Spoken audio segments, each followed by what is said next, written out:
बात आज की चैनल के कार्यक्रम आर पार में मैं सुरेंद्र चतुर्वेदी आपका स्वागत करता हूं। पुष्कर की गुप्त मंत्रणा में देवनानी के विरुद्ध हुए निर्णय हो गए हैं पूरे। रणआवता का मुकाबला ज्ञान से, यही मान रहे हैं लोग। पुष्कर में हुई थी देवनानी विरोधी नेताओं की बैठक, पूरी तरह से गुप्त, सूचना बाहर न जाए इसके लिए कमाल के पुख्ता इंतजाम किए गए थे। 18 जिम्मेदार नेताओं ने इस बैठक में भाग लिया था। गुप्त मंत्रणा हुई थी इस बैठक में। अजमेर उत्तर से भाजपा की टिकट तब तक वासुदेव देवनानी को नहीं मिली थी, सिर्फ अंदेशा था। भाजपा के कई दिग्गज नेता सीधे विद्रोही हो चुके थे। टिकट किसी को भी मिले, बस वृद्धावस्था प्राप्त देवनानी को ना मिल जाए तो उनको खुलकर निपटाया जाए। बैठक को लेकर मेरा तत्काल ब्लॉक आया था और शहर में हड़कंप बच गया था। पहला हड़कंप तो उन 18 नेताओं में था जिन्होंने सूचना बाहर न आने देने की शपथ ली थी। मोबाइल फोन बैठक से पहले जब्त कर लिए गए थे। मित्रों, मैंने उस ब्लॉग में किसी भी नेता का नाम या उनके जिम्मेदारी को लेकर कोई टिप्पणी नहीं की थी। ऐसा करता तो 1857 की क्रांति फेल हो जाती। तब जो बैठक में तय हुआ वह अब क्रांतिकारी रूप से राजनीतिक पटल पर आ चुका है। तय हुआ था कि क्रांतिकारी ज्ञान सारस्वत भाजपा से इस्तीफा देकर देवनानी की जड़ें खोदेंगे। सुरेंद्र शेखावत चुनाव में खड़े होंगे मगर बैठकर ज्ञान का साथ देंगे।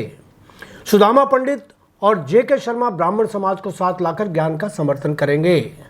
तीसरा पायदान सुभाष काबरा संभालेंगे। वैश्य समाज से सुभाष खंडेलवाल को खड़ा किया जाएगा और वे अंत में ज्ञान के समर्थन में बैठ जाएंगे।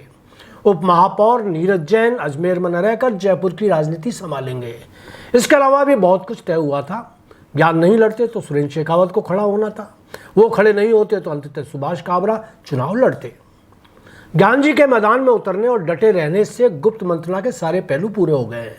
अब सारे 18 नेता जिनके यहाँ नाम लेना उचित नहीं समझता, क्योंकि वे सारे नाम भाजपा के चतुर वयोवृद्ध नेता देवनानी को पता है।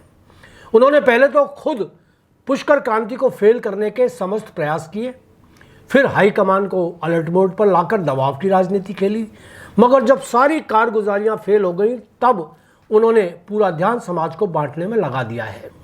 ब्राह्मण समाज, सिंधी समाज, वैश्य समाज दो पार्टों में बांटे जा चुके हैं।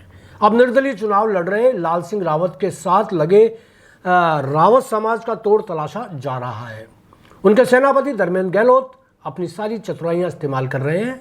बिना रीढ़ की हड्डी के कुछ नेता तो कल तक बात आज की चैनल पर आकर देवनानी के खिलाफ अनर्गल प्लाप करने से नहीं चूक रहे थे, उनको जमकर कोस रहे थे, उनके विरुद्ध आग उगल रहे थे। अब रंगा सियार की तरह नहा धोकर फिर उनके चरण वंदन में जुट गए हैं। इधर ज्ञान सारस्वत को जैसे ही सर्व समाज ने खुलकर समर्थन देना शुरू कर दिया है, देवनानी अतिरिक्त सावधान हो गए हैं। उनको 4 मोर्चों पर चुनाव लड़ना पड़ रहा है। कांग्रेस के प्रत्याशी महेंद्र सिंह रणआवता के वोट बैंक पर वो कब्जा नहीं कर सकते। इस सत्य को जानने के बाद देवनानी ने रणआवता के साथ दरगाह जियारत के समय उनके साथ दिख रहे एक अपराधी की फोटो पर ऐतराज जताया है। कहा है ब्लैकमेल कांड का अभियुक्त उनके साथ दिखने से उनका चरित्र सवालों में आ गया है। दूसरी तरफ देवनानी के कथित समर्थन में चुनाव मैदान से हटे सुरेंद्र सिंह शेखावत का एक चित्र भी रोशनी में आया है, जिसमें रणआवता के साथ नजर आने वाला आरोपी उनके साथ भी इजारत के समय नजर आ रहा है। यहां बता दूं कि राजनीति में इस तरह के चित्र अक्सर चुनाव में रोशन किए जाते हैं और जबरदस्ती उनको तूल देने की सियासत की जाती है। देवनानी जी भी यही कर रहे हैं। जियारत या धार्मिक पूजा पाठ के अवसर पर कौन व्यक्ति किसके साथ खड़ा होकर तस्वीर खिंचवा ले कहा नहीं जा सकता। रणआवता या सुरेंद्र सिंह शेखावत यदि किसी विवादास्पद व्यक्ति के साथ प्रचार करने जाए तो जरूर उंगली उठाई जा सकती है, मगर धार्मिक अनुष्ठानों के अवसर पर कोई भी पास आकर चिपक सकता है। मुझे याद है अजमेर विश्वविद्यालय में एक बार जब मुख्यमंत्री के रूप में वसुंधरा जी आई थीं, तब मंच पर उनका एक विवादास्पद व्यक्ति द्वारा माल्यार्पण करवा दिया गया था। तब देवनानी जी मंत्री थे और संभवतः मंच पर भी थे। माफ कीजिएगा। मोदी, अमित शाह और कई बड़े नेताओं के साथ ऐसे लोगों का खड़े हो जाना बड़ी बात नहीं होती। देवनानी जी के साथ कल को कोई अपराध पृष्ठभूमि वाला व्यक्ति नजर आ जाए या देवनानी उसके लिए आरोपी बन सकते हैं। मित्रों, कुंदन वैष्णव, सुरेंद्र सिंह शेखावत, लाल सिंह रावत, ज्ञान सारस्वत, सुभाष खंडेलवाल, सुभाष काबरा, कालीचरण खंडेलवाल, हरिचंदानी, कमल प्रकाश, मनोज आहूजा, सुदामा पंडित, नीरज जैन, जेके शर्मा सहित दर्जनों ऐसे दमदार नेता हैं जो इस बार देवनानी का सम्मान बढ़ाएंगे। जहाँ तक महेंद्र सिंह लड़ौता का सवाल है, उनका मुकाबला लगता नहीं देवनानी से होगा।